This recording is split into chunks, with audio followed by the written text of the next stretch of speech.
Now, ladies and gentlemen, please welcome Dorrie Dominique.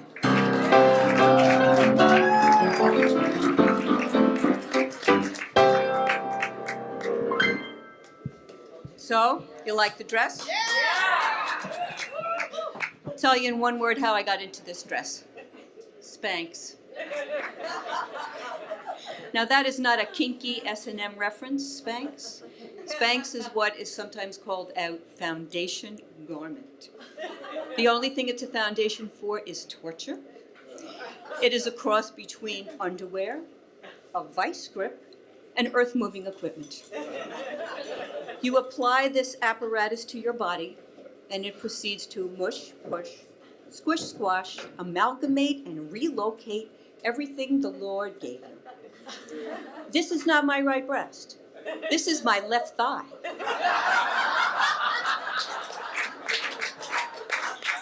Now, they just need to do something about the packaging, because it should be sold with an emergency scissors so that somebody can cut you out of it when you lose consciousness.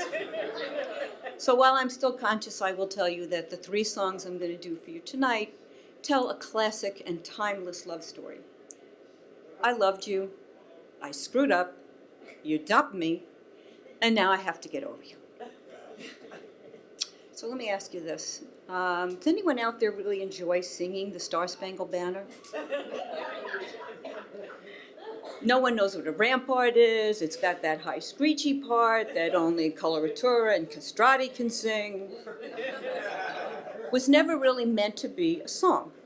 It was originally written as a poem by Francis Scott Key, who was out on a ship in the middle of Baltimore Harbor when the British were bombing Fort McHenry during the War of 1812. So he writes this poem, and a short time later, they put it to the tune of an old English drinking song, which really explains a lot because you would have to be drunk to sing this song. Over the years, this idea came that we really need a new national anthem because nobody can sing this thing. And around the time of World War II, God Bless America became a very popular song. But God Bless America was written by Irving Berlin, whose real name was Israel Ballin, and he emigrated to the United States from Belarus, Russia, and he was Jewish. There was a lot of anti-Semitic sentiment circulating at the time. Ministers protested, what does a Jew know about asking God to bless America? And the idea never got any traction. But Irving was to get his vindication when no less an eminent composer than Jerome Kern was asked, what place does Irving Berlin have in American music? And Kern eloquently replied, Irving Berlin has no place in American music. He is American music.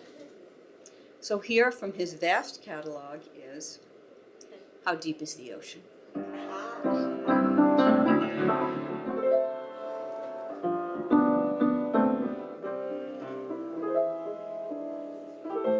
How much do I love you?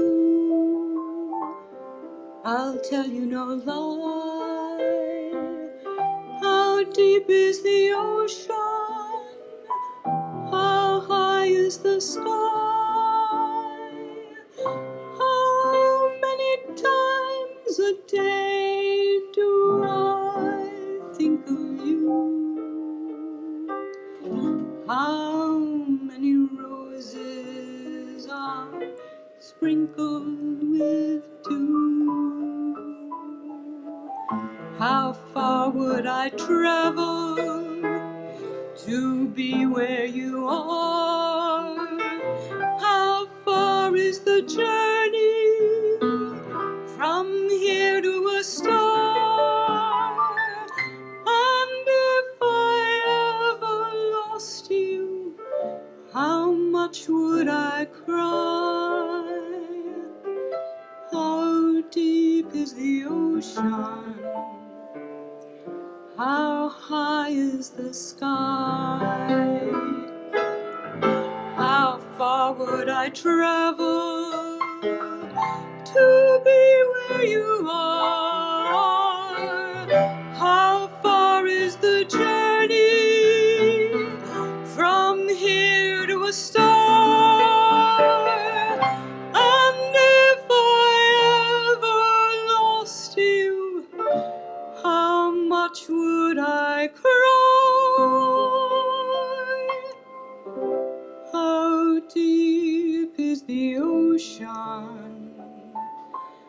High is the sky.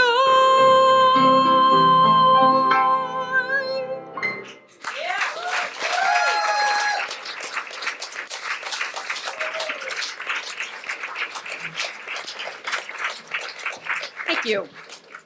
Okay, next question. Now, do we have any Honeymooner fans out there in the audience? Any Jackie Gleason lovers? Yes.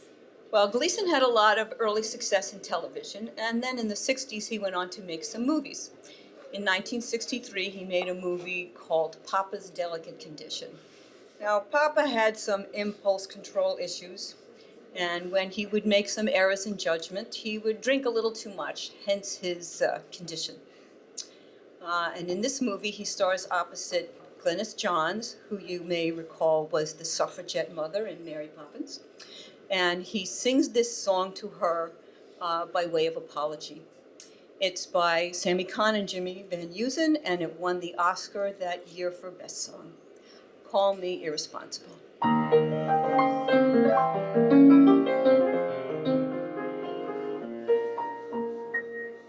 Call me irresponsible. Call me unreliable. Throw in undependable too. Do my foolish alibis bore you? Well, I'm not too clever, I just adore you.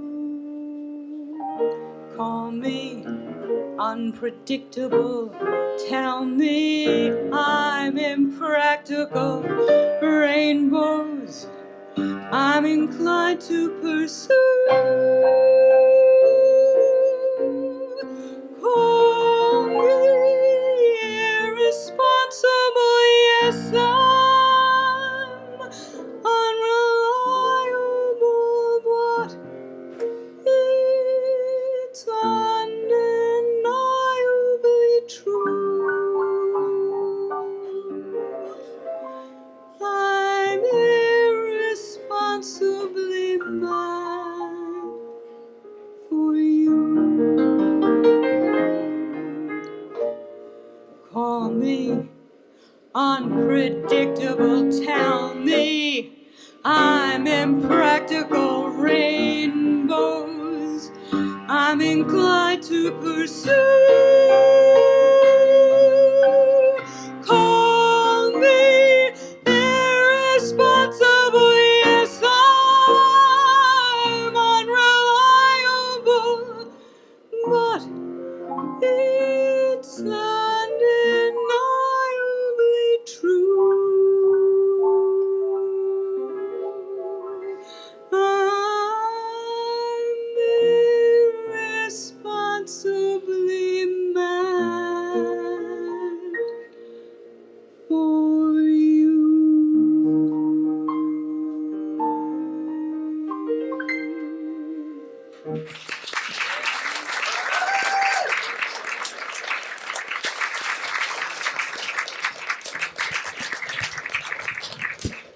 Thank you.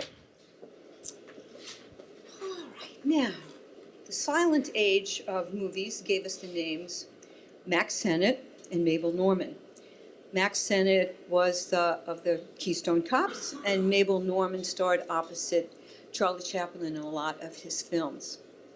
They had a tumultuous, ill-fated romance. It did not go well for Mabel. She succumbed to drug addiction and died very sadly at the age of 37 of tuberculosis.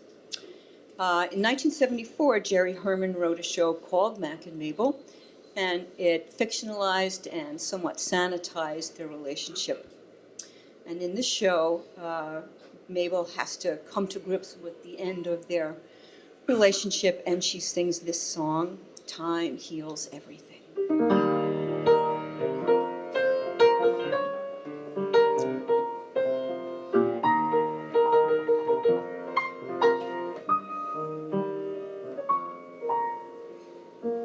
Time heals everything, Tuesday, Thursday.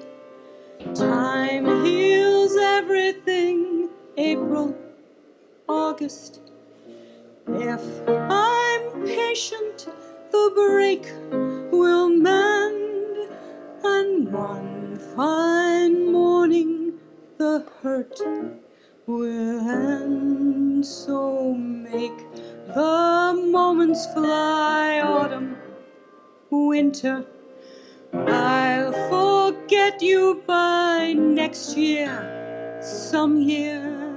Though it's hell that I'm going through, some Tuesday, Thursday, April, August, autumn, winter, next year, some year. Time heals everything. Time heals everything but loving you.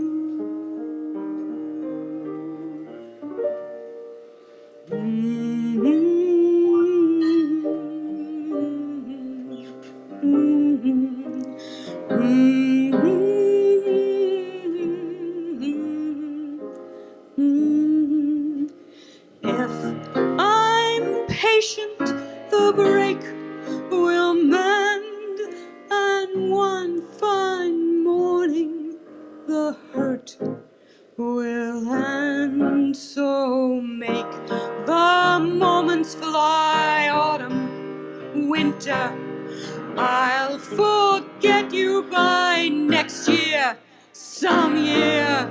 Though it's hell that I'm going through, some Tuesday, Thursday, April, August, autumn, winter, next year, some year. Time heals everything. Time heals everything but loving you.